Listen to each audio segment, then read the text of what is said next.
आपण पाहता जनशक्ती न्यूज 18, सामान्य जनतेचा बुलंद आवाज। निप्पाणी येथील म्युनिसिपल हायस्कूल येथे 76वा प्रजासत्ताक दिन उत्साहात। निप्पाणी तहसीलदार यांच्या शुभ हस्ते ध्वजारोहण संपन्न। निप्पाणीतील म्युनिसिपल हायस्कूलच्या भव्य पटांगणावर 76वा प्रजासत्ताक दिन मोठ्या उत्साहात संपन्न करण्यात आला। प्रारंभी निप्पाणी नगराध्यक्षा सोनल कोटडिया यांच्या शुभ हस्ते महापुरुषांच्या प्रतिमेचं पूजन करण्यात आलं।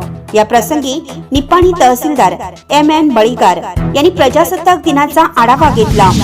यावेळी पालिका आयुक्त प्रदीप भारती, पालिका उपाध्यक्ष संतोष सांगावकर, तालुका पंचायत कार्यनिर्वाहक अधिकारी Pravin Katti, BEO Mahadevi Naik, CPI B S. Talwar, CDPO Supriya Jadge, नगरसेवक नगरसेविका, नगरपालिकेचे प्रशासकीय अधिकारी, पोलीस कर्मचारी, शिक्षक शिक्षिका, विद्यार्थी विद्यार्थिनी मोठ्या संख्येने उपस्थित होते।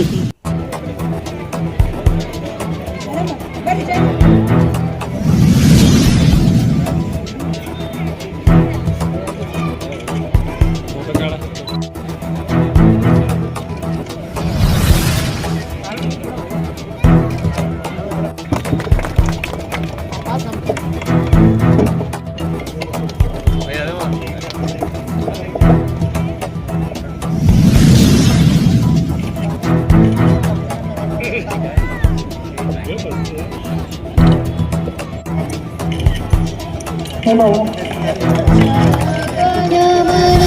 विनायक जय हे भारत भाग्य विधाता जाव सिंध गुजरात मराठा द्राविड उच्चल दरदि तरंगा तव शुभ नामे जागे तव शुभ आशीष मागे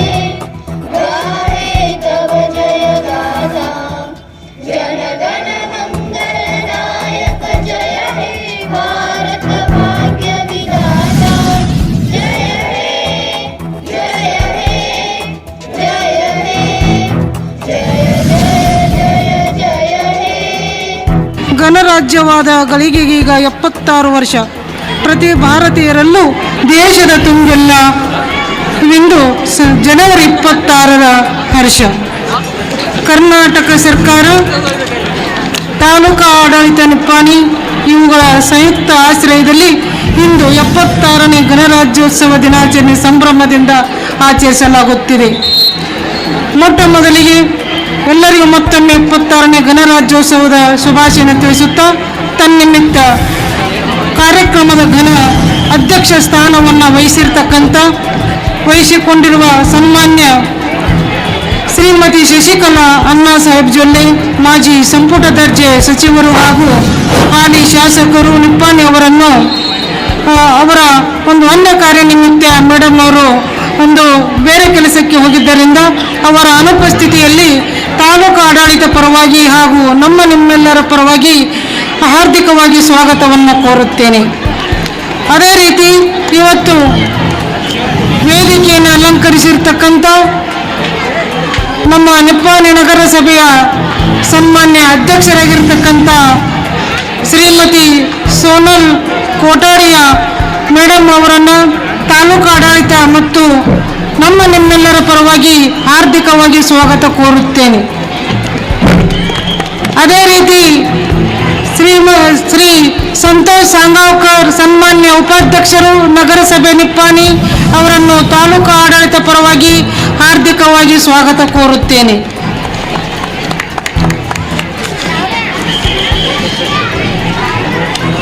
ಇವತ್ತಿನ ಘನ ಉಪಸ್ಥಿತಿ ಸನ್ಮಾನ್ಯ ಶ್ರೀ ಪ್ರಕಾಶ್ ಬಾವ್ ಹುಕ್ಕೇರಿ, ಸನ್ಮಾನ್ಯ ಶ್ರೀ ಪ್ರಿಯಾಂಕಾ ಜಾರಕಿಹೊಳಿ ಅವರನ್ನು ಕೂಡ ಅನುಪಸ್ಥಿತಿಯಲ್ಲಿ ಹಾರ್ದಿಕವಾಗಿ ಸ್ವಾಗತ ಕೋರುತ್ತೇನೆ. ಧ್ವಜಾರೋಹಣವನ್ನು ನೆರವೇರಿಸಿಕೊಟ್ಟಿರ್ತಕ್ಕಂಥ ಶ್ರೀ ಎಂ.ಎನ್. ಬಳಿಗಾರ್ ಮಾನ್ಯ ತಹಸೀಲ್ದಾರರು ಹಾಗೂ ತಾಲೂಕಾ ಕಾರ್ಯನಿರ್ವಾಹಕ ದಂಡಾಧಿಕಾರಿಗಳು ನಿಪ್ಪಾಣಿ ಅವರನ್ನು ನಿಮ್ಮೆಲ್ಲರ ವತಿಯಿಂದ ಹಾರ್ದಿಕವಾಗಿ ಸ್ವಾಗತ ಕೋರುತ್ತೇನೆ.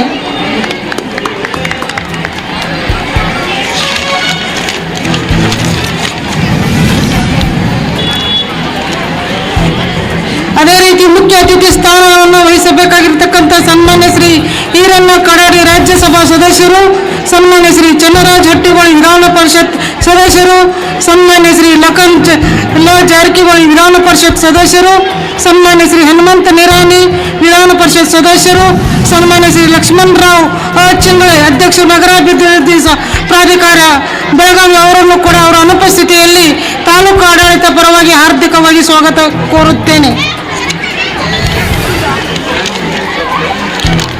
ಅದೇ ರೀತಿ ಶ್ರೀ ಪ್ರವೀಣ್ ಕಟ್ಟಿ ಸರ್, ಮಾನ್ಯ ಕಾರ್ಯನಿರ್ವಾಹಕ ಅಧಿಕಾರಿಗಳು, ತಾಲೂಕು ಪಂಚಾಯತ್ ನಿಪ್ಪಾಣಿ ಇವರನ್ನು ತಾಲೂಕು ಆಡಳಿತ ಪರವಾಗಿ ಹಾರ್ದಿಕ ಸ್ವಾಗತ ಕೋರುತ್ತೇನೆ. ಶ್ರೀ ಪ್ರದೀಪ್ ಹರದಿ ಸರ್, ಮಾನ್ಯ ಪೌರಾಯುಕ್ತರು, ನಗರಸಭೆ ನಿಪ್ಪಾಣಿ ಇವರನ್ನು ಕೂಡ ತಾಲೂಕು ಆಡಳಿತ ಪರವಾಗಿ ಹಾರ್ದಿಕ ಸ್ವಾಗತ ಕೋರುತ್ತೇನೆ. ಶ್ರೀ ಬಸವರಾಜ್ ತಳವಾರ್ ಸರ್, ಮಾನ್ಯ ವೃತ್ತ ಆರಕ್ಷಕ ನಿರೀಕ್ಷಕರು ನಿಪ್ಪಾಣಿ ಅವರನ್ನು ಕೂಡ ತಾಲೂಕು ಆಡಳಿತ ಪರವಾಗಿ ಹಾರ್ದಿಕ ಸ್ವಾಗತ ಕೋರುತ್ತೇನೆ. ಶ್ರೀಮತಿ ಸುಪ್ರಿಯಾ ಜಡಗೆ ಸಿಡಿಪಿಒ ಮೇಡಮ್ ನಿಪ್ಪಾಣಿಯವರನ್ನು ಕೂಡ ತಾಲೂಕು ಆಡಳಿತ ಪರವಾಗಿ ಹಾರ್ದಿಕ ಸ್ವಾಗತ ಕೋರುತ್ತೇನೆ. ನಿಪ್ಪಾಣಿ ತಾಲೂಕಿನಲ್ಲಿ ಬರುವ ಎಲ್ಲ ಗ್ರಾಮ ಪಂಚಾಯತ್ ಅಧ್ಯಕ್ಷರು, ಉಪಾಧ್ಯಕ್ಷರು ಮತ್ತು ಸರ್ವ ಸದಸ್ಯರು, ನಗರಸಭೆಯ ಸರ್ವ ಸದಸ್ಯರು, ಪಟ್ಟಣ ಪಂಚಾಯತಿ ಅಧ್ಯಕ್ಷರು, ಉಪಾಧ್ಯಕ್ಷರು ಮತ್ತು ಸರ್ವ ಸದಸ್ಯರು, ಎಲ್ಲ ತಾಲೂಕು ಮಟ್ಟದ ಅಧಿಕಾರಿಗಳು ಮತ್ತು ಸಿಬ್ಬಂದಿ ವರ್ಗದವರನ್ನು ಮತ್ತು ಸ್ವಾತಂತ್ರ್ಯ ಹೋರಾಟಗಾರರು ಹಾಗೂ ದೇಶಾಭಿಮಾನಿಗಳು ಹಾಗೂ ಎಲ್ಲ ಪತ್ರಿಕಾ ಮಾಧ್ಯಮದ ಎಲ್ಲ ಸಹೋದರರನ್ನು ತಾಲೂಕು ಆಡಳಿತ ಪರವಾಗಿ ಹಾರ್ದಿಕವಾಗಿ ಸ್ವಾಗತ ಕೋರುತ್ತೇನೆ. ಅದೇ ರೀತಿ ಇಲ್ಲಿ ಆಗಮಿಸಿರ್ತಕ್ಕಂಥ ಎಲ್ಲ ಮುದ್ದು ಮಕ್ಕಳು, ಶಿಕ್ಷಕರು, ಮುಖ್ಯೋಪಾಧ್ಯಾಯರು, ಶಾಲಾಡಳಿತ ಮಂಡಳಿ ಎಲ್ಲರೂ ಕೂಡ ಹಾರ್ದಿಕವಾಗಿ ಸ್ವಾಗತ ಕೋರುತ್ತಾ ನನ್ನ ಸ್ವಾಗತ ಭಾಷಣಕ್ಕೆ ವಿರಾಮ ಇಡುತ್ತೇನೆ. ಜೈ ಹಿಂದ್, ಜೈ ಕರ್ನಾಟಕ. ಎಲ್ಲರಿಗೂ नमस्कार. आज प्रजासत्ताक दिनाच्या सगळ्यांना मी शुभेच्छा देते. प्रजासत्ताक दिन म्हणजे आपली घटना, जी घटना बाबासाहेब आंबेडकरांनी आणि त्यांच्याबरोबरच्या सहकार्यांनी केली. आज सर्वप्रथम राष्ट्रपिता महात्मा गांधी आणि बाबासाहेब आंबेडकर यांना मी नमस्कार करते. आपल्याला बाबासाहेब आंबेडकरांच्या घटनेच्या मुळे आज इथं मी उभी आहे. त्यांनी स्त्रियांच्यासाठी ज्या काही तरतुदी घटनेत करून ठेवल्या आणि त्यामुळं आपल्या सर्व स्त्रियांना, समस्त स्त्री जातीला आज घटनेत अधिकार मिळाला आणि त्यामुळं आज आम्ही स्त्रिया इथं उभं राहू शकलो. प्रजासत्ताक दिनाचं महत्त्व आणखीन एक सांगावंसं वाटतं की आपल्या राज्यात कुठल्या पद्धतीचे नियम, कुठल्या पद्धतीचे कायदे असावेत ह्याचा हा दिवस आहे. आणि आपल्या भारताला स्वातंत्र्य, समानता, बंधुता, न्याय या मूल्यांची शिकवण देणारा हा दिवस आहे. आपल्या संविधानाच्या माध्यमातून आपल्याला आपले हक्क मिळालेत. संविधान फक्त हातात घेऊन सांगू शकत नाही, तर संविधान पाळण्यासाठीचा हा दिवस आणि तिथून ही भारताला मिळालेली नवीन दिशा आहे. त्याच्याबरोबर आज एक आणखीन सांगावंसं वाटतं की प्रजासत्ताक दिनात आपण एक काहीतरी मनात योजूया की आपण महात्मा गांधींना चा विचार करतो, बाबासाहेब आंबेडकरांचा विचार करतो, तर महात्मा गांधींचा काय विचार होता, तर स्वच्छता, अहिंसा. तर आपण आपल्यापासून सुरुवात करूया, आपल्या शाळेपासून सुरुवात करूया. काल पण आम्ही इथं मराठी मीडियमच्या मुलांना नगरपालिकेतर्फे गणवेश द्यायला आलो होतो. त्यावेळेला सुद्धा मी त्यांना संबोधन करताना सांगितलेलं होतं की आपण स्वच्छतेवर जास्त महत्त्व देऊया. आपली स्कूल आधी आपण स्वच्छ ठेवायची, त्याच्यानंतर आपण आपलं गाव, त्याच्यानंतर राष्ट्र.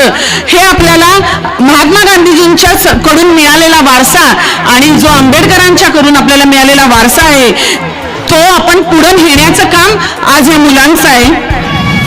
आणि त्याबरोबर या शाळेतल्या मुलांचं एक कौतुक करताना मला असं सांगावंसं वाटतं, आपल्या भागाच्या लाडक्या आमदार शशिकला जोले वहिनी यांनी एक चांगला संदेश दिलेला आहे की आज आपल्या भागातली मुलं ही अभ्यासाबरोबर शिक्षण क्षेत्राबरोबर इतर क्षेत्रात सुद्धा खूप पुढे जात आहेत. त्यांनी आपल्या सगळ्यांना आजच्या दिवसाच्या शुभेच्छा देऊन वहिनीजींनी एवढा संदेश सांगितलाय की आपल्या इथली निपाणी नगरीतली मुलं कबड्डी, रेसलिंग अशा सारख्या खेळाच्या माध्यमातून इंटरनॅशनल लेवलला जातात आणि टायकांडो ह्या खेळाच्या माध्यमातून नॅशनल लेवलला जातात. तर ह्या सगळ्या मुलांच्यासाठी आमच्याकडून एकदा टाळ्या होऊन जाऊ देत. सगळ्या गुरुजनांचं त्यांना साथ आहेच आहे, पण ह्या मुलांनी शिक्षणाबरोबर दुसऱ्या क्षेत्रात सुद्धा आपण नाव करू शकतो, आपलं करिअर करू शकतो. हे खरोखर त्यांचं कौतुकास्पद आहे. आणि आपण आपल्या भारतात फक्त टक्केवारीमध्ये अडकतो, तर टक्केवारीमध्ये न अडकता फक्त मला एवढंच सांगा असं वाटतंय की बाकीच्या सुद्धा क्षेत्रात आपण आपलं काहीतरी गुणगौरव करून मानानं पुढे जाऊ शकतो आणि देशाचं नाव उज्ज्वल करू शकतो. आपलं ध्येय एक देशाचं नाव उज्ज्वल करण्याचं ठेवूया. आणि जाताना सगळ्यांना सांगतो की कधीतरी केव्हा तरी आपण हरलो म्हणजे हरलो नाही, तर लहरों से डरकर नौका पार नहीं होती, लहरों से डरकर नौका पार नहीं होती, कोशिश करने वालों की कभी हार नहीं होती. या तत्वावर सतत कायम कोशिश करत राहूया एवढं सांगून मी थांबते. ಎಲ್ಲರಿಗೂ ನಮಸ್ಕಾರಗಳು. ಮೊದಲನೇದಾಗಿ 76ನೇ ಗಣರಾಜ್ಯೋತ್ಸವದ ಹಾರ್ದಿಕ ಶುಭಾಶಯಗಳನ್ನು ಎಲ್ಲರಿಗೆ ತಿಳಿಸಲಿಕ್ಕೆ ಬಯಸ್ತೇನೆ. ಈ ಕಾರ್ಯಕ್ರಮದ ಅಧ್ಯಕ್ಷತೆ ವಹಿಸಬೇಕಾಗಿದ್ದ ನಮ್ಮೆಲ್ಲರ ನೆಚ್ಚಿನ ಶಾಸಕರಾದ ಸನ್ಮಾನ್ಯ ಶ್ರೀ ಶಶಿಕಲಾ ಜಲ್ಲೆ ಮೇಡಮ್ ಅವರೇ, ಈ ಕಾರ್ಯಕ್ರಮದಲ್ಲಿ ಉಪಸ್ಥಿತರಿರುವ ನಮ್ಮ ನಗರಸಭೆ ಅಧ್ಯಕ್ಷರಾದ ಸೋನಾಲಿ ಕೊಠಾಡಿಯ ಮೇಡಮ್ ಅವರೇ ಹಾಗೂ ಉಪಾಧ್ಯಕ್ಷರಾದ ಸಂತೋಷ್ ಸಾಮಾವ್ಕರ್ ಅವರೇ, ತಾಲೂಕಾ ಪಂಚಾಯತ್ ಕಾರ್ಯನಿರ್ವಹಣಾ ಅಧಿಕಾರಿಗಳ ಮಿತ್ರರೇ, ಪೌರಾಯುಕ್ತ ಮಿತ್ರರೇ ಹಾಗೂ ನಮ್ಮ ಆರಕ್ಷಕ ನಿರೀಕ್ಷಕರಾದ ತಳವಾರ್ ಸರ್ ಅವರೇ, ಇಂದು ನಾವು 76ನೇ ಗಣರಾಜ್ಯೋತ್ಸವ ಆಚರಣೆ ಮಾಡ್ತಾ ಇದ್ದೀವಿ. ಇಂದು ಜನವರಿ 26, 2025 71 ದಿನ ಆಚರಿಸಿದ್ದೇವೆ. ಬ್ರಿಟಿಷ್ ಆಳ್ವಿಕೆಯಿಂದ ನಮ್ಮ ದೇಶ 1947ರಲ್ಲಿ ಸ್ವತಂತ್ರವಾದ ಬಳಿಕ 1950ರ 26ರಂದು ಸಂವಿಧಾನ ಅಂಗೀಕರಿಸಿ ಅನ್ವಯಿಸಿಕೊಂಡು ಗಣರಾಜ್ಯೋತ್ಸವವೆಂದು ಕೊಂಡಿದ್ದೇವೆ. ಅಲ್ಲಿಂದೀಚೆ ಪ್ರತಿ ವರ್ಷ 26ರಂದು ಅತ್ಯಂತ ಸಡಗರದಿಂದ ಸಂಭ್ರಮದಿಂದ ಗಣರಾಜ್ಯೋತ್ಸವವನ್ನು ಆಚರಿಸುತ್ತೇವೆ. ಸುದೀರ್ಘ ಸ್ವಾತಂತ್ರ್ಯ ಸಂಗ್ರಾಮ ಮತ್ತು ಲಕ್ಷಾಂತರ ತ್ಯಾಗ ಬಲಿದಾನದಿಂದ ನಂತರ ನಮ್ಮ ದೇಶ 1947 ಆಗಸ್ಟ್ 15ರಂದು ಸ್ವತಂತ್ರವಾಯಿತು. ಭಾರತಕ್ಕೆ ಸ್ವತಂತ್ರ ಬಂದ 2.5 ವರ್ಷ ನಂತರ ಇಂದು 1950ನೇ ವರ್ಷದಿಂದ ಆಚರಿಸಲು ಪ್ರಾರಂಭಿಸಿತು. ನಾವು ಇದನ್ನು ಪ್ರತಿ ವರ್ಷ ಜನವರಿ 26ರಂದು ಆಚರಿಸುತ್ತೇವೆ. ಏಕೆಂದರೆ ನಮ್ಮ ದೇಶಕ್ಕೆ ತನ್ನದೇ ಆದ ಯಾವುದೇ ರೀತಿಯ ಸಂವಿಧಾನ ಇರಲಿಲ್ಲ. ವ್ಯಕ್ತಿಯಾಗಲಿ ದೇಶವಾಗಲಿ ಶಿಸ್ತು ಇಲ್ಲದೆ ಯಾವುದೇ ಅಭಿವೃದ್ಧಿ ಸಾಧ್ಯವಿಲ್ಲ.